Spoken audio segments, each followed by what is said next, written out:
এই জন্য এখানে কাফের, মুশরিক, অমুসলিম রাজত্ব করছে। আজকে সারা পৃথিবীর সবচেয়ে বড় সন্ত্রাসীকে ডোনাল্ড ট্রাম্প। আজকে ফিলিস্তিনের কি অবস্থাটা হচ্ছে দেখেন, যুদ্ধ বিরোধী হয়েছে, তারপরও তার শতাধিক শিশু এরপরও নিহত হয়েছে, শহীদ হয়েছে।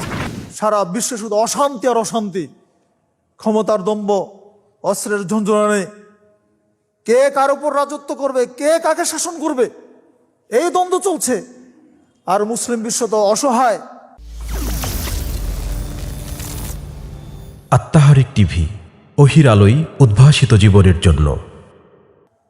রাসূলুল্লাহ সাল্লাল্লাহু আলাইহি সাল্লাম এই ছোট ছোট হাদিসগুলো আমাদের জন্য শিক্ষণীয় দিয়ে গিয়েছেন।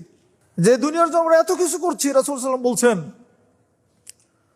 লাউ কানাতিদ দুনিয়া তা'দিলু ইনদাল্লাহি জানাহা বাউযা মা সাকা কাফিরাম মিনহা শারবাতা মাইন। যদি এই দুনিয়ার মূল্য আল্লাহর কাছে একটা মাছের ডানার সমপরিমাণ হতো, একটা মাছি, এই মাছের ডানা, একটা হাত, একটা পাখা, এইটার সমান যদি গোটা দুনিয়ার মূল্য আল্লাহর কাছে হতো, মা সাকা কাফিরাম মিনহা শারবাতা মাইন, তাহলে আল্লাহ সুবহানাহু ওয়া তাআলা এই দুনিয়াতে কোনো কাফেরকে এক ঢোক পানি খেতে দিতেন না। হাদিসটা খুবই ছোট, কিন্তু বুঝতে পারি না মনে হয়। দুনিয়ার কোনো দাম যদি, দুনিয়ার মূল্য যদি একটা মাছের ডানার সমান আল্লাহর কাছে হতো, তাহলে দুনিয়াতে কোনো কাফেরকে এক ঢোক পানি দিতেন না। তাহলে বোঝা যাচ্ছে দুনিয়ার কোনো দামই আল্লাহর কাছে নেই। আর এই জন্য এখানে কাফের, মুশরিক, অমুসলিম রাজত্ব করছে। আজকে সারা পৃথিবীর সবচেয়ে বড় সন্ত্রাসীকে ডোনাল্ড ট্রাম্প।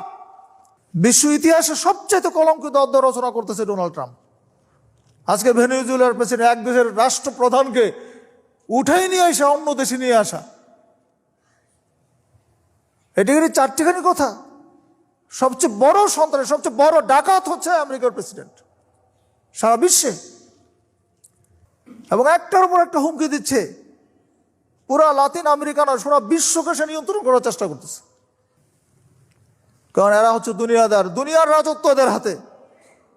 আজকে ফিলিস্তিনের কি অবস্থাটা হচ্ছে দেখেন, যুদ্ধ বিরোধী হয়েছে, তারপরও গতকালকের রিপোর্ট পর্যন্ত শতাধিক শিশু এরপরও নিহত হয়েছে, শহীদ হয়েছে। বন্ধুরা আমার, সারা বিশ্বে শুধু অশান্তি আর অশান্তি, ক্ষমতার দম্ভ, অস্ত্রের ঝঞ্ঝনানে, কে কার উপর রাজত্ব করবে, কে কাকে শাসন করবে, এই দ্বন্দ্ব চলছে। আর মুসলিম বিশ্ব তো অসহায়, কারণ মুসলমানদের মধ্যে কোনো ঐক্য নেই। মুসলিম বিশ্বের মধ্যে কোনো রাষ্ট্রের সাথে কোনো রাষ্ট্রের ঐক্য নেই। মুসলমানদের মধ্যে বিলাসিতা বেড়ে গেছে। আল্লাহ সম্পদ দিয়েছে, কিন্তু সম্পদটা আমরা কাজে লাগাতে পারতেছি না। সেই সম্পদগুলো আমরা আমাদের স্বার্থে, নিজেদের বিলাসিতায় ব্যবহার করছি, যার ফলে আজকে অমুসলিমদের অত্যাচার, নির্যাতন ভোগ করতে হচ্ছে, তাদের করতলগত হয়ে আমাদের থাকতে হচ্ছে। সবাই লেজুর বৃত্তি করছে, কে ক্ষমতা আসবে, কাকে ধরে, সেই নিয়ে সবাই ব্যস্ত। কিন্তু ইসলাম যে একটা সুন্দর জীবন বিধান দিয়েছে, ইসলামে যে একটা সুন্দর রূপরেখা আছে, ইসলাম তো এমন একটা ধর্ম, যেই ধর্মের মধ্যে অসম্পূর্ণতা বলে কিছু নেই।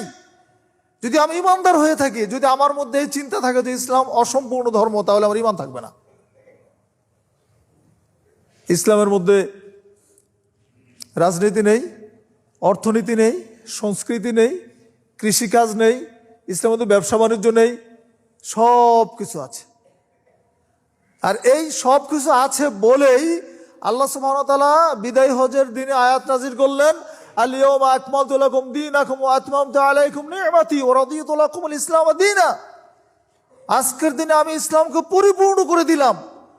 ইন্না ওয়া'দাল্লাহি হাক্কুন, আল্লাহর ওয়াদা নিশ্চয়, আল্লাহর ওয়াদা সত্য।